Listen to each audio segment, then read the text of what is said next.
هذا القرآن يهدي للتي هي أقوم ويبشر المؤمنين الذين يعملون الصالحات أن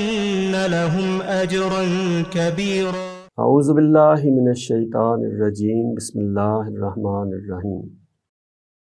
یہ سورہ کہف کا اختتام ہے اب، تو اس میں فرمایا یہ جا رہا ہے کہ وَتَرَكْنَا بَعْضَهُمْ يَوْمَئِذٍ يَمُوجُ فِي بَعْضٍ۔ پیچھے یہ ذکر ہوا کہ حضرت ذوالقرنین نے بیان کیا جب انہوں نے وہ دیوار بنا دی یاجوج ماجوج کے حملوں سے بچنے کے لیے، تو وہاں ذکر کیا ہے کہ جب قیامت کا وعدہ آئے گا تو یہ سارا کچھ جو ہے وہ اس کو گرا کے مٹا دیا جائے گا۔ وہیں سے اللہ تعالیٰ نے وہ قیامت کا ذکر آیا تو قیامت کے جو واقعات ہونے جا رہے ہیں وہاں سے یہ یاد دہانی کرائی جا رہی ہے۔ جو مخاطبین ہیں وہ انکاری ہیں قیامت سے، تو بتایا جا رہا ہے کہ بھئی ہم چھوڑ دیں گے لوگوں کو اس دن جب یہ معاملہ ہوگا قیامت کا، اس دن ہم لوگوں کو چھوڑ دیں گے کہ ان میں سے بعض سے ٹکرا رہے ہوں گے موجوں کی طرح، جیسے پانی کی لہریں آپس میں ٹکرا رہی ہوتی ہیں۔ یہ یاجوج ماجوج کا ذکر سورہ انبیاء میں بھی آیا ہے، تو وہاں بیان ہوتا ہے کہ قرب قیامت یعنی قیامت کے قریب یہ یاجوج ماجوج کو کھول دیا جائے گا، گویا کہ یہ دنیا پر حملہ آور ہو جائیں گے، یہ ان کی جو نسلیں ہیں، اور آپس میں اس طرح گویا کہ موجوں کی طرح ٹکرا رہی ہوں گی یہ نسلیں قومیں جو ہیں۔ تو اسی میں جب یہ یاجوج ماجوج کو نکالا جائے گا، وہ اس طرح غلبہ قائم ہوگا، تو اسی دوران میں پھر قیامت برپا ہو جائے گی۔ تو یہاں اس طرح بیان کیا گیا ہے کہ وہ جب دن آئے گا تو ہم لوگوں کو چھوڑ دیں گے، وہ آپس میں موجوں کی طرح ٹکرا رہے ہوں گے، وَنُفِخَ فِي الصُّورِ، اور سور میں پھونکا جائے گا، یعنی وہ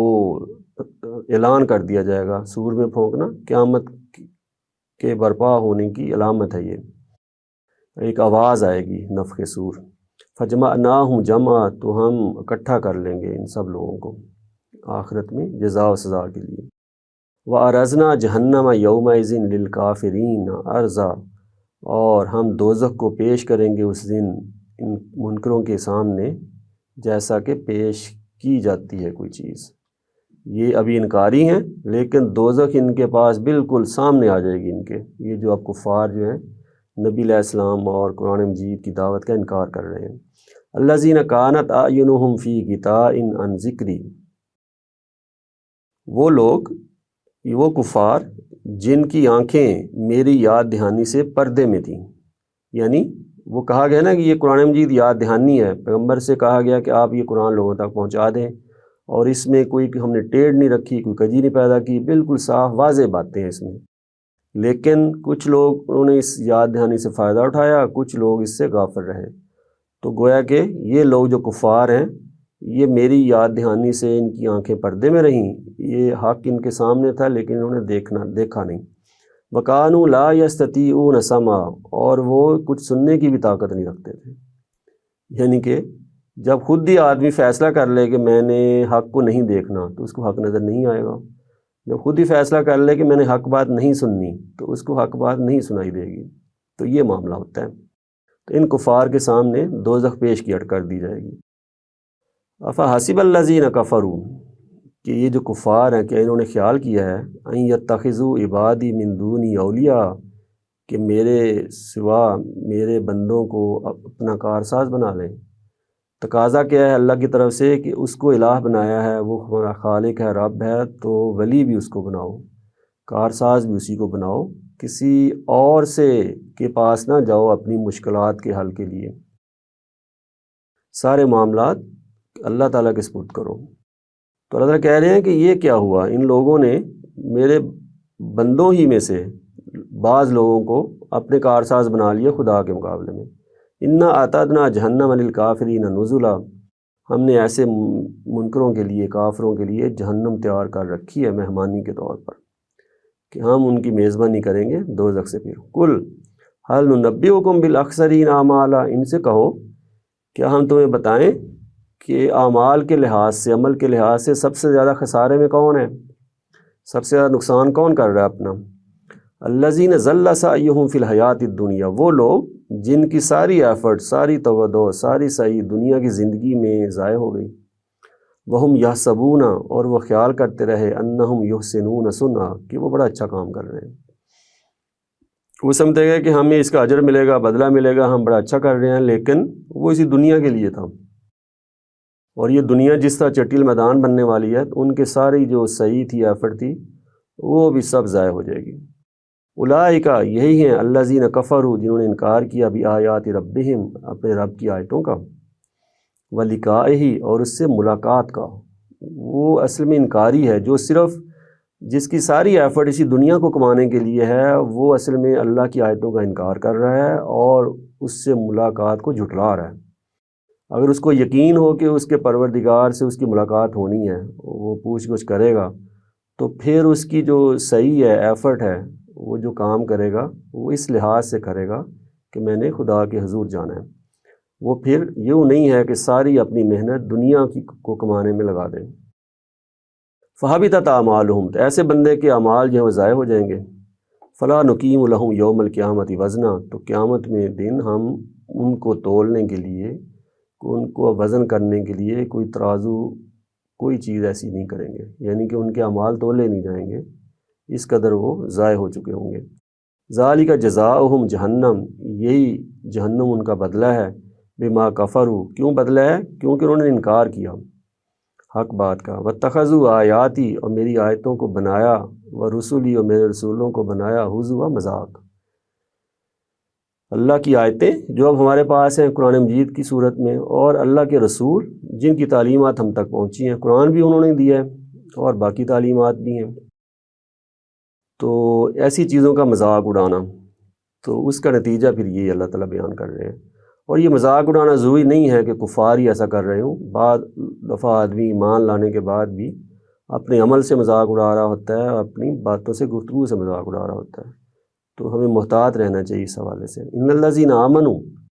جو ایمان لائے، وعملوا الصالحات، اور انہوں نے اچھے عمل کیے، کانت لہم جنات الفردوس نزلا، تو ان کی مہمانی کیسے ہوگی؟ فردوس کے باغوں سے، جنت فردوس، فردوس کے باغ، خالدین فیہا، اس میں ہمیشہ رہیں گے، لا یبغون عنہا حولا، تو وہاں سے وہ اٹھنا نہیں چاہیں گے، یعنی کہ ایسی دل پسند جگہ ہوگی، آدمی کہتا ہے کہ نہیں ابھی نہیں، میں نے اٹھنا نہیں یہاں سے، تو ان کا دل وہاں ایسے لگے گا، جبکہ دوزخ کا معاملہ ہے کہ آدمی کو وہاں ایک پل بھی چین نہیں آئے گا۔ قل لو کان البحر مدادا لکلمات ربی، انہیں بتاؤ کہ یہ جو اللہ کی یہ نشانی مانگ رہے ہیں نا کہ عذاب آنا ہے، ڈرایا جا رہا ہے، تو نشانی دکھاؤ، ہمیں تو کہیں نہیں عذاب نظر آ رہا ہے، ہر طرف ہمارا اقتدار قائم ہے۔ یہ جو اہل ایمان ہے، یہ اپنی جان بچانے کے لیے کبھی حبشہ جا رہے ہیں، مدینے کی طرف جا رہے ہیں، تو کہتے ہیں یہ عذاب آنا ہے ہم پر، ہم مغلوب ہو جائیں گے، کدھر ہے وہ؟ کوئی آثار نہیں نظر آ رہا ہے۔ تو اللہ تعالیٰ کہہ رہے ہیں کہ یہ جو نشانیاں وغیرہ ہیں نا، اس کے لیے یہ دنیا وسیع ہے خدا کی نشانی دیکھنے کے لیے، اس قدر نشانیاں ہیں میرے پروردگار کی۔ انہیں بتا دو، لو کان البحر مدادن، اگر یہ سمندر جو ہیں یہ روشنائی بن جائے، وہ انک بن جائے، لکلمات ربی، میرے پروردگار کی نشانیوں کو لکھنے کے لیے، میرے پروردگار کی جو شانیں ہیں، جس طرح اس کائنات میں پروردگار ظاہر ہوا ہے اپنی تخلیق میں، نفد البحر، تو یہ سمندر ختم ہو جاتا، قبل ان تنفد کلمات ربی، اس سے پہلے کہ تیرے رب کی، میرے پروردگار کی نشانیاں ختم ہوتی، یعنی کہ پروردگار کی باتیں وہ لکھی ہی نہیں جا سکتی، اس کی نشانیاں، اس کی شانیں۔ ولو جئنا بمثلہ مددا، اگرچہ ہم لے آتے اس سمندر کے مثل ایک اور سمندر مدد کے لیے، دنیا بھر کا پانی وہ روشنائی بن جائے، انک بن جائے، تو کوئی لکھنا شروع کر دے اللہ کی شانیں، تو اللہ تعالیٰ کہہ رہے ہیں کہ وہ روشنائی ختم ہو جائے گی، ساتھ اور اتنا ہی پانی ملا لیا جائے، روشنائی ملا لی جائے، اللہ کی باتیں، اللہ کی شانیں نہیں ختم ہو سکتی۔ اس کے باوجود یہ کہہ رہے ہیں کہ ہمیں نظر نہیں آ رہا خدا کہیں۔ قل انما انا بشر مثلکم، تو یہ تقاضا پیغمبر سے کر رہے ہیں کہ نشانی کو لے کے آئیں، تو ان کو بتا دو کہ میں تو بھی بشر ہی ہوں تمہاری طرح، میں تمہاری طرح انسان ہوں، مثلکم، تمہاری طرح، فرق کیا ہے؟ یوحا الیہ، میری طرف وحی کی جاتی ہے، مجھ پر وحی آتی ہے، انما الہکم الہ واحد، اور کیا وحی آتی ہے، اس کی اصل تعلیمات کیا ہے اس وحی کی، قرآن کی، کہ تمہارا معبود ایک ہی معبود ہے۔ یہ پورے دین کی بنیاد ہے، پورے پیغمبر کی جو دعوت ہے، سب پیغمبروں کی یہی دعوت ہے کہ لوگوں تمہارا معبود ایک ہی معبود ہے، تو اسی کی بندگی کرو، اس کے ساتھ کسی کو شریک نہ ٹھہراؤ۔ فمن کان یرجو لقاء ربہ، تو جو امید رکھتا ہے اپنے پروردگار سے ملنے کی، فلیعمل عملا صالحا، تو اسے چاہیے کہ نیک عمل کرے۔ میں نے پہلے بھی عرض کیا، قرآن مجید میں کئی جگہوں سے معلوم ہوتا ہے کہ ایسا ایمان جس کے ساتھ عمل صالح نہیں ہے تو وہ ایمان بھی قابل قبول نہیں ہے۔ اور خدا کو ایسا ماننا کہ اس کے ساتھ شریک ٹھہرا لینا، اپنی شرائط پر خدا کو ماننا، یہ بھی ایسا ایمان بھی قابل قبول نہیں ہے۔ تو جو آخرت، اس کو امید ہے کہ آخرت آئے گی، خدا کے حضور جانا ہے، جزا سزا ہوگی، تو اسے چاہیے کہ وہ نیک عمل کرے۔ وہاں معاملہ میرٹ پر ہونا ہے، عمل صالح کی بنیاد پر ہونا ہے۔ کوئی کسی کی شفاعت ہے، سفارش ہے، اس کے پیچھے سے کس نسل سے تعلق ہے، کس امت سے تعلق ہے، یہ کوئی چیز نہیں کام آنے والی۔ خود پیغمبر کی زبان سے یہ کہلوا دیا گیا ہے کہ اسے چاہیے کہ نیک عمل کرے۔ ولا یشرک بعبادت ربہ احدا، اور پھر اپنے پروردگار کی عبادت میں کسی کو شریک نہ ٹھہرائے۔ وہ شرک کی کئی صورتیں ہیں، وہ صفات میں بھی شرک ہوتا ہے، ذات میں بھی شرک ہوتا ہے، پھر یہ کہ کچھ مشرکانہ رویے ہوتے ہیں، کچھ ایسے کام ہوتے ہیں، کچھ ایسی باتیں ہوتی ہیں جو شرک کی طرف لے جانے والی ہوتی ہیں۔ تو ایسی سب چیزوں سے بچنا چاہیے اور ایک ہی الہ کی بندگی کرنی چاہیے۔ اور یہ نبی علیہ السلام کی زبان سے جب یہ کہلا دیا گیا ہے کہ عمل صالح کرے وہ، تو اس کا مطلب ہے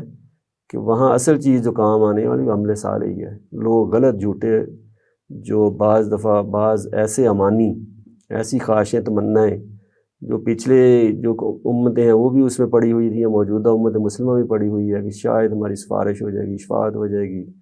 یا کوئی ہستی ہماری مدد کو آ جائے گی، تو ایسا کچھ نہیں ہونے والا، صرف عمل صالح کام آئے گا۔ وآخر دعوانا الحمد للہ رب العالمین۔